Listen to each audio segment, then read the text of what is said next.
लोब्सांग रंपा ने कहना जारी रखा। मेरे शिक्षक लामा मिंग्या डोंगड्युक और उनका जिग्मे नाम का एक साथी लामा, जो वास्तव में मेरा नजदीकी मित्र था, और मैं तिब्बत में लहासा में पहाड़ी के ऊपर चाकपोरी की छत पर थे। वास्तव में शून्य से 40 डिग्री नीचे यह एक ठंडी रात्रि थी। लामा मिंग्या डोंगड्युक हम दोनों के बीच में खड़े हुए। तब उन्होंने ऊपर की तरफ बहुत दूर पर एक तारे की ओर इशारा किया, एक लाल दिखाई देने वाला विश्व, और कहा, मेरे भाइयों, ये इस विशिष्ट तंत्र में सबसे पुरानों में से एक जोरो तारा है। एक पुराना बूढ़ा ग्रह अभी अपने लंबे जीवन काल के अंत की तरफ बढ़ रहा है। अपनी पीठ को काटते हुए हवा की तरफ करते हुए वे हमारी तरफ मुड़े और उन्होंने कहा, तुमने आकाशीय यात्राओं के संबंध में काफी अध्ययन कर लिया है। अब हम साथ साथ इस ग्रह की और आकाशीय यात्रा करेंगे। हम अपने शरीरों को इस हवा के द्वारा सफाई की गई छत के ऊपर यहाँ छोड़ देंगे और हम वायुमंडल के परे, समय के भी परे ऊपर चढ़ेंगे।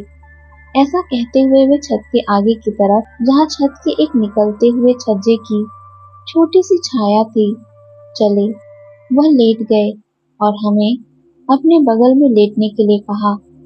हमने अपनी पोशाकों को अपने चारों ओर कस के लपेट लिया और हर एक ने एक दूसरे का हाथ पकड़ लिया। हमारे ऊपर पिन चुभी हुई, छितरी हुई रोशनियों से भरा हुआ गहरे बैंगनी रंग का स्वर्ग का खजाना था। रंगीन रोशनियां, क्योंकि सभी ग्रहों के, जब उन्हें तिब्बत की हवा में साफ रात में देखा जाता है, प्रकाश भिन्न भिन्न होते हैं।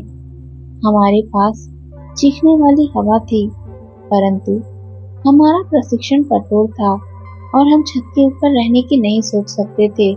हम जानते थे कि यह एक साधारण आकाशीय यात्रा नहीं थी, क्योंकि बहुधा हम अपने शरीरों को खराब मौसमों में इस प्रकार खुले नहीं छोड़ते हैं। जब शरीर असुविधा में हो तो आत्मा दूर और तेजी से यात्रा करती है तथा चीजों को अधिक विस्तार से याद रखती है। केवल विश्व के अंदर होने वाली छोटी यात्राओं के लिए किसी को शिथिल होने और शरीर को आरामदायक अवस्था में रखने की आवश्यकता होती है। मेरे शिक्षक ने कहा, अब हम अपने हाथ आपस में पकड़ लें और एक साथ शरीर के बाहर, इस पृथ्वी के बाहर निकले। मेरे साथ रहो, हम बहुत दूर यात्रा करेंगे और आज रात को असामान्य अनुभव प्राप्त करेंगे।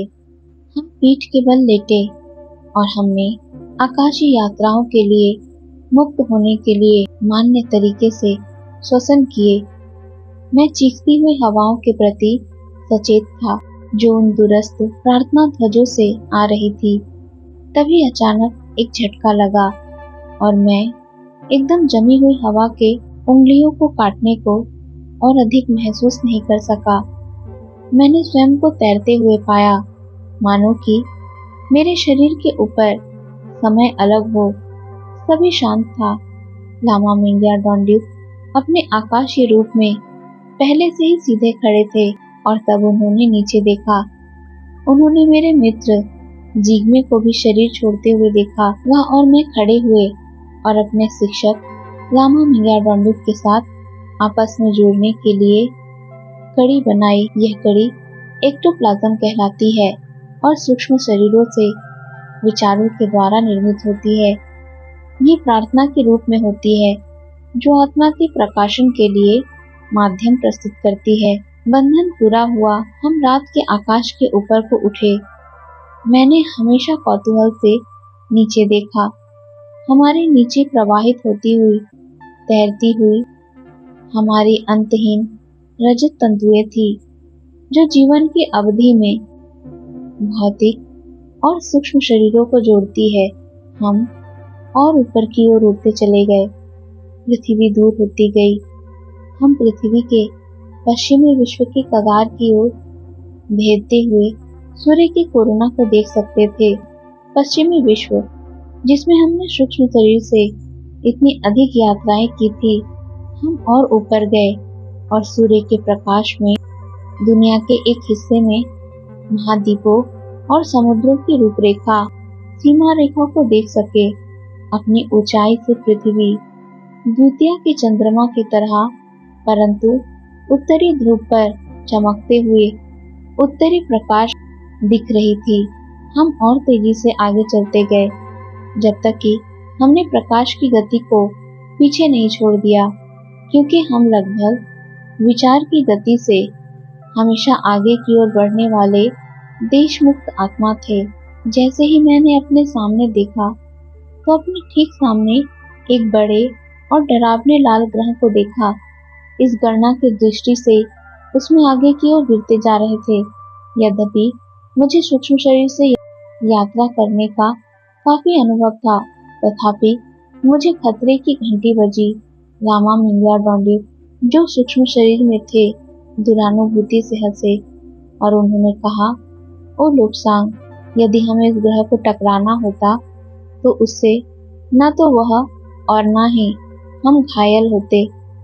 हमें इसमें से सीधे निकलना चाहिए। इसमें कोई बंधन नहीं है।